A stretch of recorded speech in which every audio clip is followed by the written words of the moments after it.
बोलती पुस्तके. ज्यांना वाचनाचा नाद, त्यांना बोलती पुस्तके घाली साद.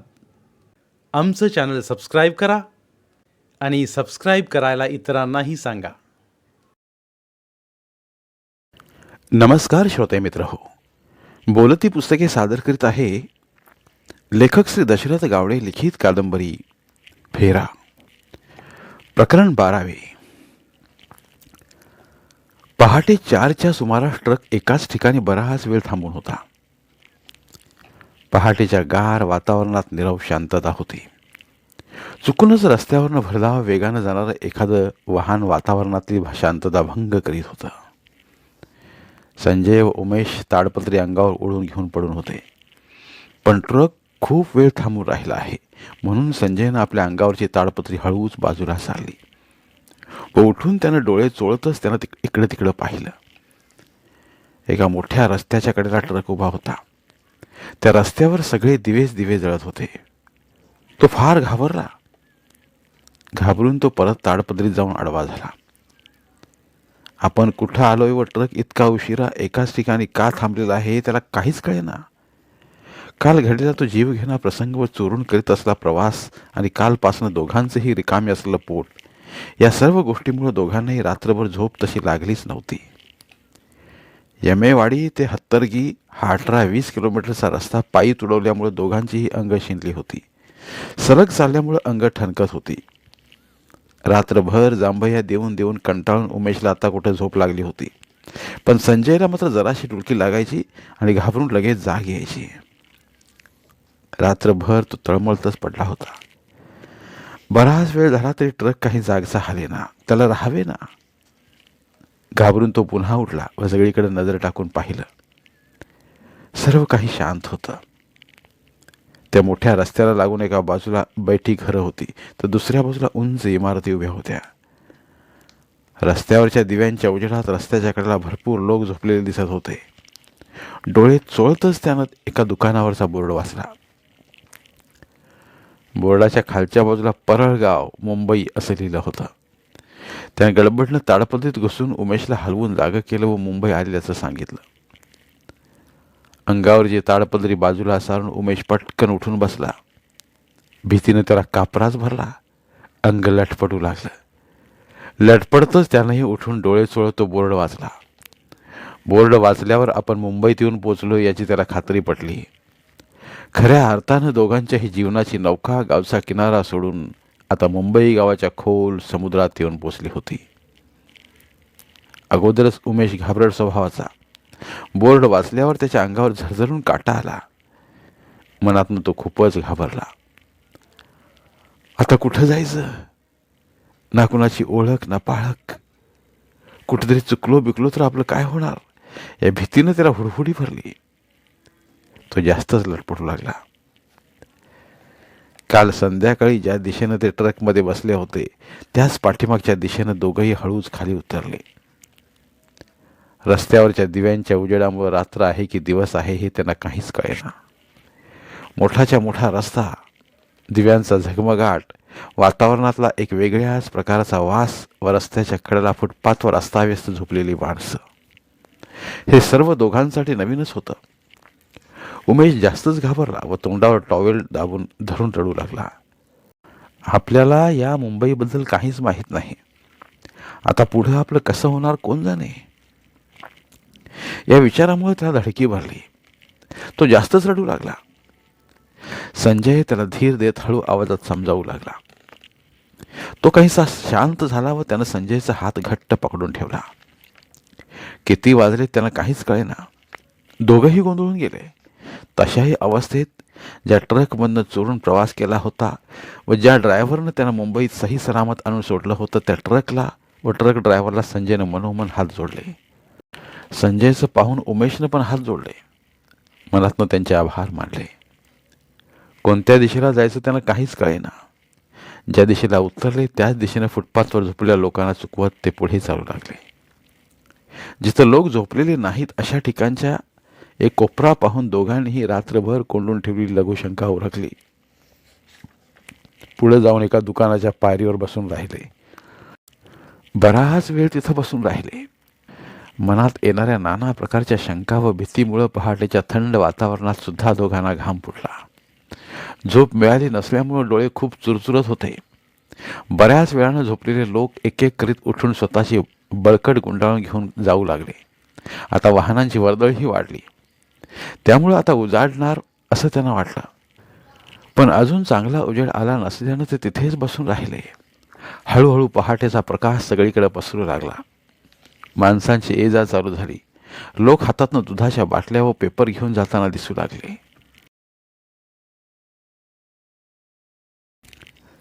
चांगला उजेड आल्यावर तिथनं उठून ते फुटपाथवरनं चालू लागले. पुढं एका ठिकाणी त्यांना पाण्याचा नळ दिसला. काही लोक तिथं तोंड धुत होते. तिथं जाऊन दोघांनी पण तोंड धुतलं. भूक तहानेनं दोघंही व्याकुळ झालेले. भरपूर पाणी प्यायले.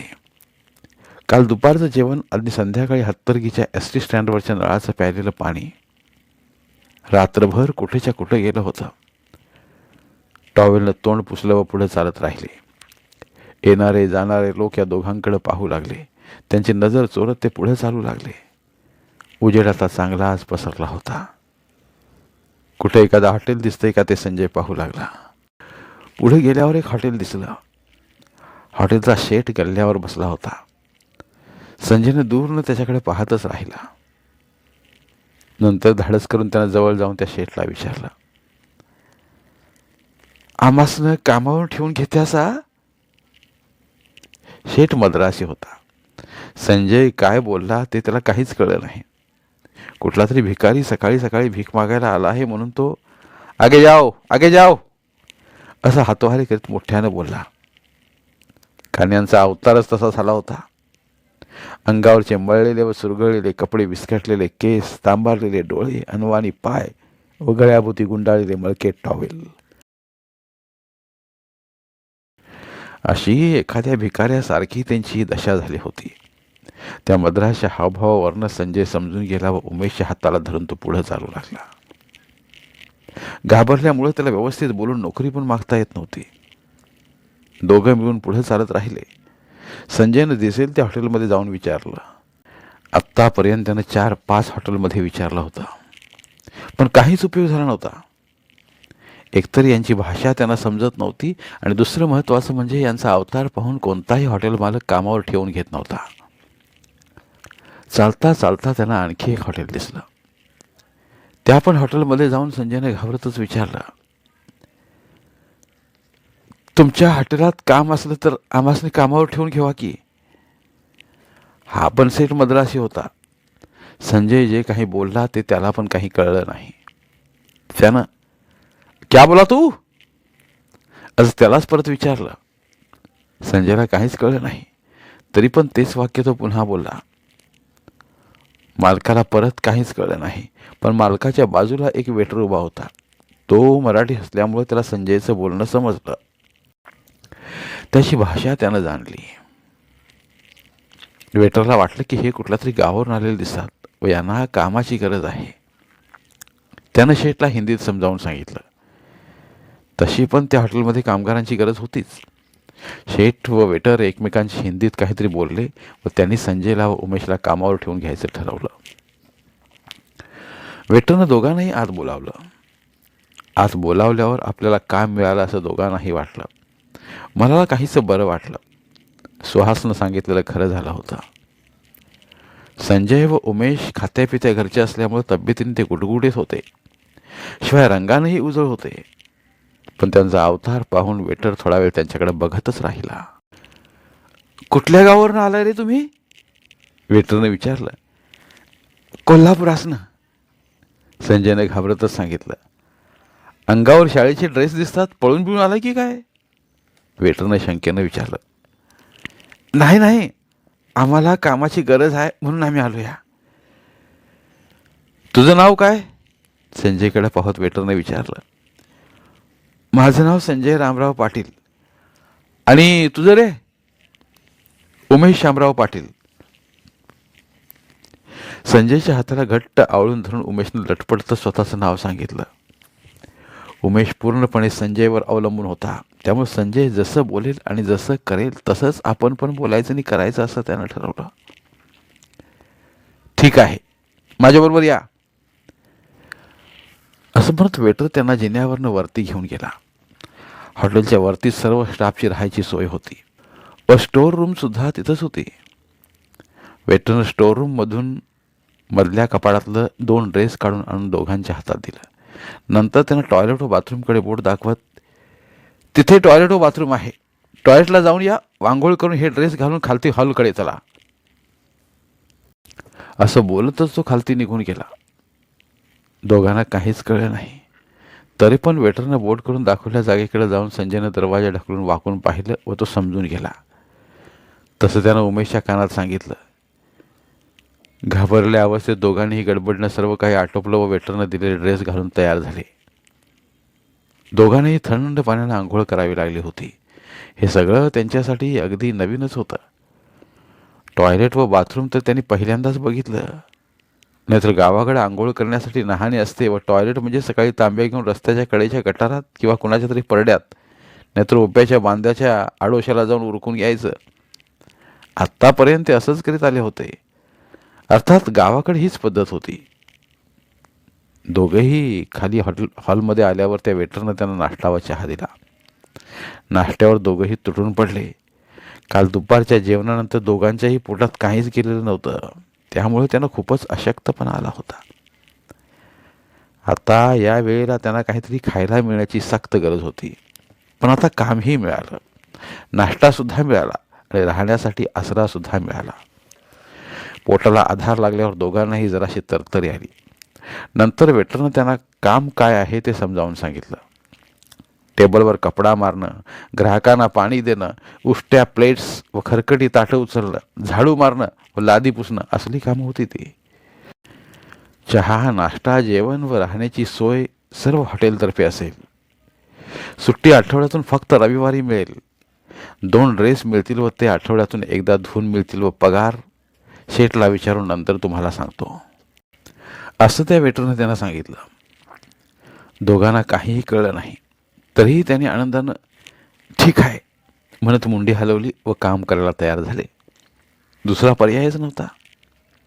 नशिबानं काम मिळालं होतं. पण रात्रभर झोप नसल्यामुळे त्यांचे डोळे लाल भडक झाले होते व ते झोंबतही होते. त्यांना कधीच एवढी जागरण करून माहीत नव्हतं. पडल्या पडल्या झोपतील अशी त्यांची अवस्था झाली होती.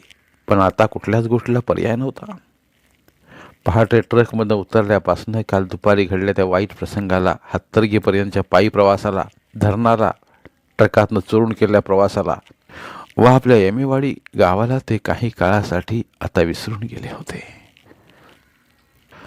आशाच्या डोळ्यातनं अश्रूंच्या धारा लागल्या होत्या. लकवा मारला आहे असं जेव्हापासून तिला समजलं तेव्हापासूनच तिला हुंदक्यावर हुंदके फुटत होते. ती खूप रडत होती. तिच्या डोक्यावरनं हात फिरवत रुक्मिणी तिला धीर देत होती.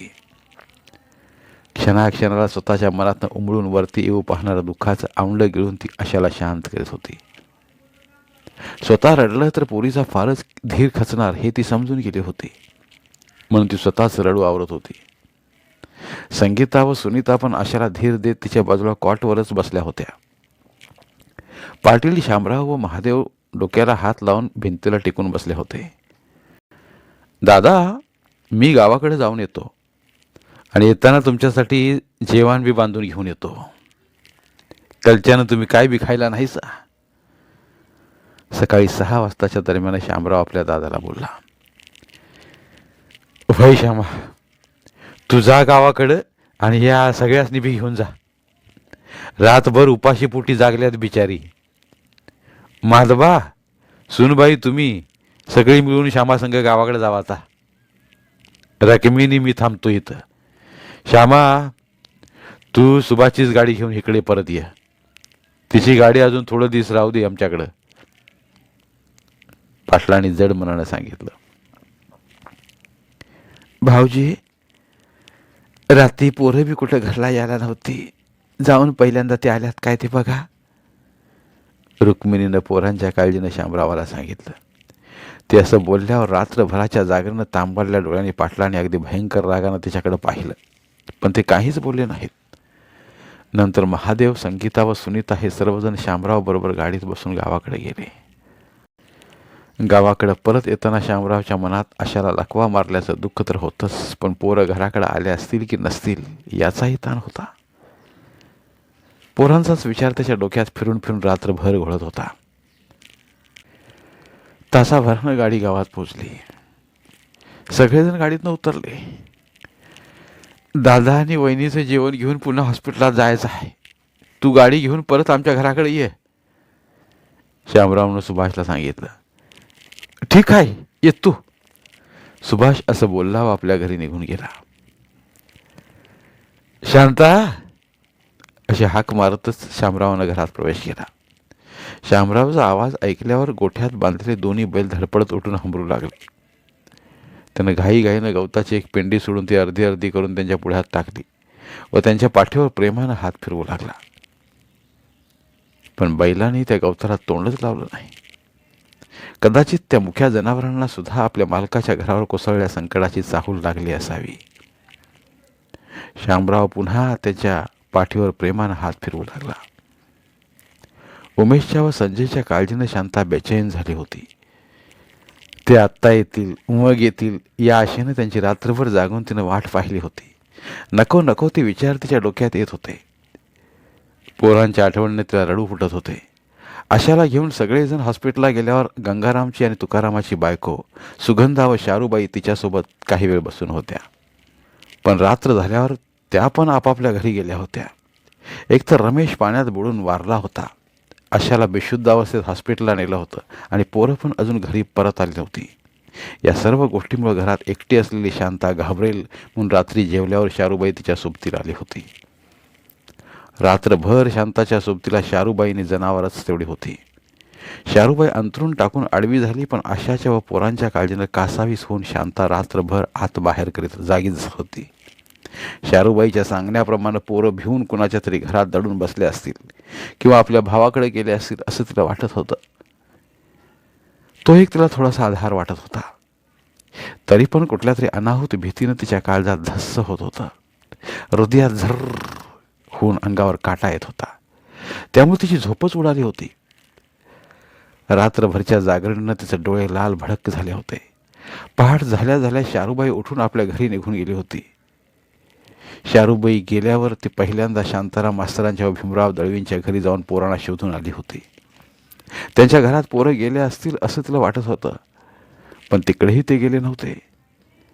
ती तरी नाहीत म्हटल्यावर तिच्या बाहेरला गेले असतील असा विचार करत ती घरी परत आली होती. रात्री हॉस्पिटलला गेलेले पण कोणी अजून परत आले नव्हते. सर्वजण रात्री जेवलेत की नाही काय माहीत म्हणून ती जेवणाच्या तयारीला लागली होती.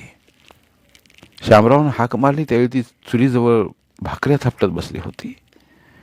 भाकऱ्या थापटण्याच्या आवाजामुळे शामरावनं मारली हाक तिला ऐकू गेली नव्हती. पण बैल हंबरले म्हणून तिनं बाहेर येऊन पाहिलं तर शामराव बैलांच्या पाठीवर हात फिरवित होता. धन्यवाद. उर्वरित कादंबरी पुढील भागात.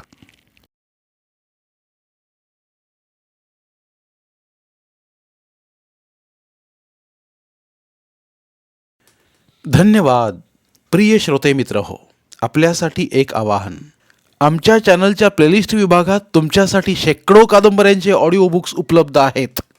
तिथे प्रत्येक कादंबरीचे सर्व भाग एकत्रित मिळतील. त्यामुळे सध्या सुरू असलेल्या क्रमशः कादंबरीच्या पुढील भागासाठी वाट पाहण्याची गरज नाही. तुमच्या वेळेनुसार तुम्ही संपूर्ण कादंबरी सलगपणे ऐकू शकतात आणि साहित्याचा आस्वाद घेऊ शकता. कृपया आमच्या चॅनलच्या होमपेजवर जाऊन प्लेलिस्ट चेक करा आणि तुमची आवडती कादंबरी निवडा. धन्यवाद.